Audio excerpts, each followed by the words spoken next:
We're across from the governor's office in Manhattan, and we're here to support Governor Cuomo.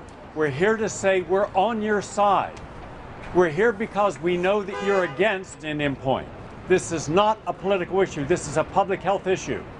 Because if there is an accident, if there is any form of a terrorist attack, if there is an earthquake, and it should in any way cause a meltdown or a solar storm that is expected between 12 and 24 months, then it's immaterial whether you're rich or poor, Democrat or Republican.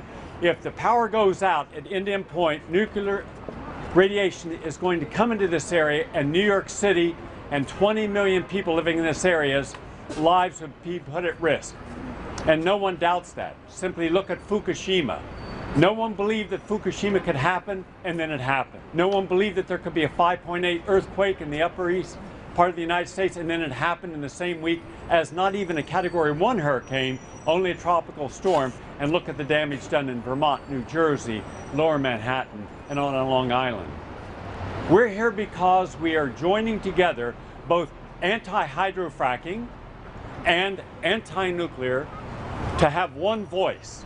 So I'm asking you, Governor Cuomo, I'm asking you and all your legislatures in Albany, and by extension in Connecticut and New Jersey, please consider the health and safety of all the citizens of these great states first. If you do that, we're on your side. We're there to support you. Now, we know by yourself you cannot change what's going on at Indian Point, but we also know that by being against Indian Point and listening to the science of why Indian Point is non-sustainable, then you can force the Nuclear Regulatory Agency, which we all know is utterly corrupt. It's in the pocket of the nuclear industry. We can tell them, shut down Indian Point while there's still time. From an energy perspective, we absolutely don't need Indian Point. The energy from there is expensive and dangerous.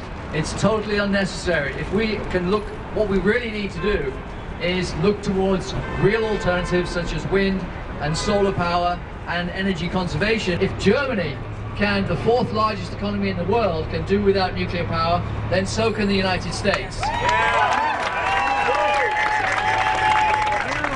And what we don't want is Governor Cuomo to shut down Indian Point and replace it with hydrofracked energy, because that is going to mean the poisoning of our entire watershed. There's only one direction that nuclear fuel and fossil fuel, the prices of that are going to go up and up and up from now on into the future. Wind, solar, geothermal, tidal, etc. There's only one direction those prices are going to go, and that's down.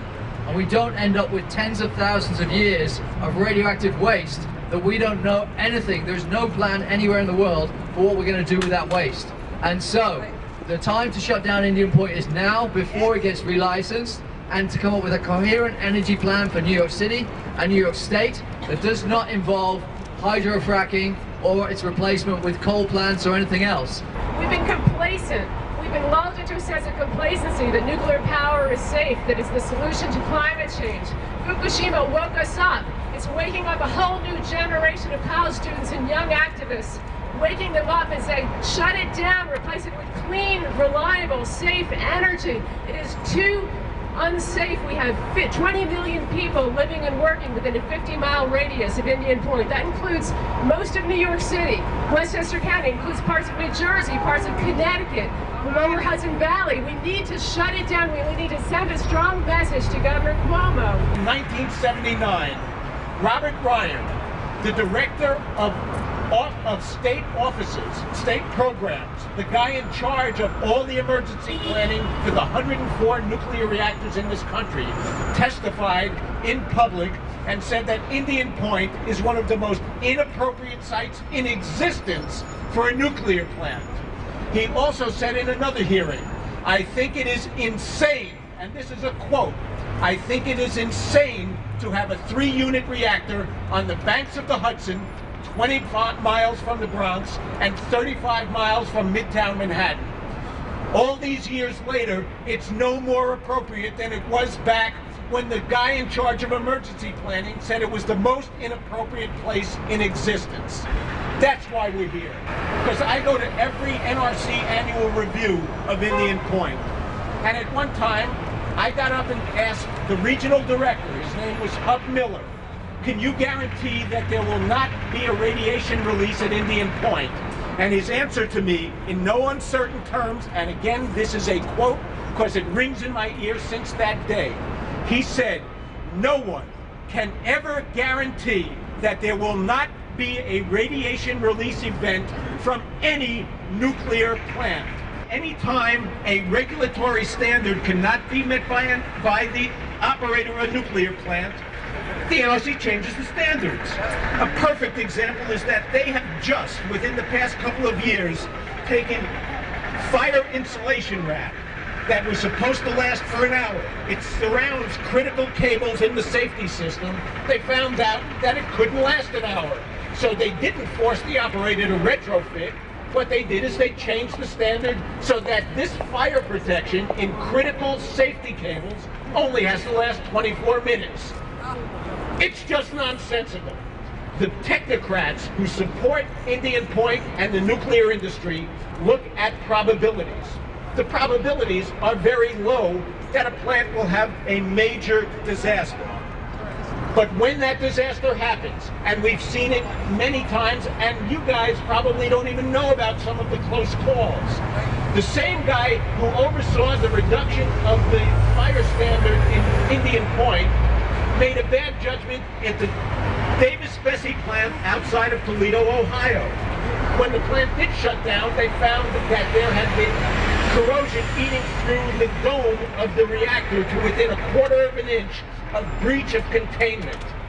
The Nuclear Regulatory Commission's Inspector General's office roundly scolded the supervisor who allowed it to go.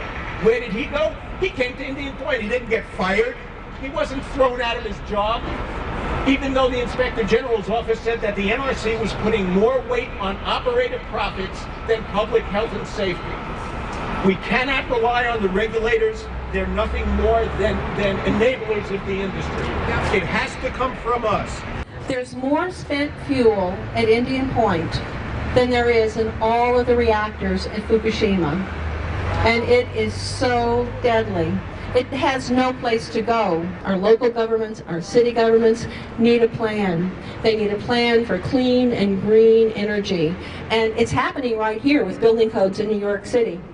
It's happening where you get buildings that are producing a lot of their own electricity, up to 1/3 of their own electricity, using natural light. All the things that people need. And all the things that the company that owns Indian Point Energy does not want you to hear about. New York City would be gridlocked within 15 minutes if there was a serious incident or accident at Indian Point. No one would go anywhere. So realistically, there is no evacuation from Indian Point, which is built on a double fault zone. Earthquake fault lines coming up from Stamford, Connecticut to Peekskill, right by Indian Point, and then the Ramapo Fault coming across the Hudson River, both pointing at Indian Point. And this is not my information. This information comes from Columbia University, Lamont Dougherty seismologist. And when the New York State Attorney General's office raised that in the relicensing case, the Nuclear Regulatory Commission said this is not relevant. So absolutely, it is essential that we close down Indian Point. Clearwater's goal, our mission, is to protect the ecology of the Hudson River and the well-being of all the people that live within its watershed. And Indian Point threatens both. It is actively leaking radioactive material into the river. All of these buildings, their roofs, their south sides, their east and west sides, could be covered with solar panels. So when these reactors are closed in 2013 and 2015, we will be the Germany of New York State and lead the way nationally. And I created a website, which is the official website for the Closed Indian Point movement. It's called shutdownindianpointnow.org. And if you go to the Learn page, you can learn everything about Indian Point.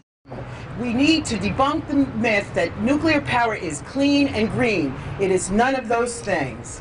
Surely we can discover a better way to boil water so that we can turn turbines. Indian Point makes us all neighbors. My county legislators, we have the smallest county in New York State, have voted to close Indian Point. We need New York City to do the same thing. Your mayor thinks that we need the electricity, and he's wrong, and you need to educate him as such. New York City will have a cable running from New Jersey, which will carry 570 megawatts, another line from Canada, which is going to carry 1,000 megawatts. The lights will stay on, and the subways will continue to run without Indian Point. We need to shut it down. Thank you.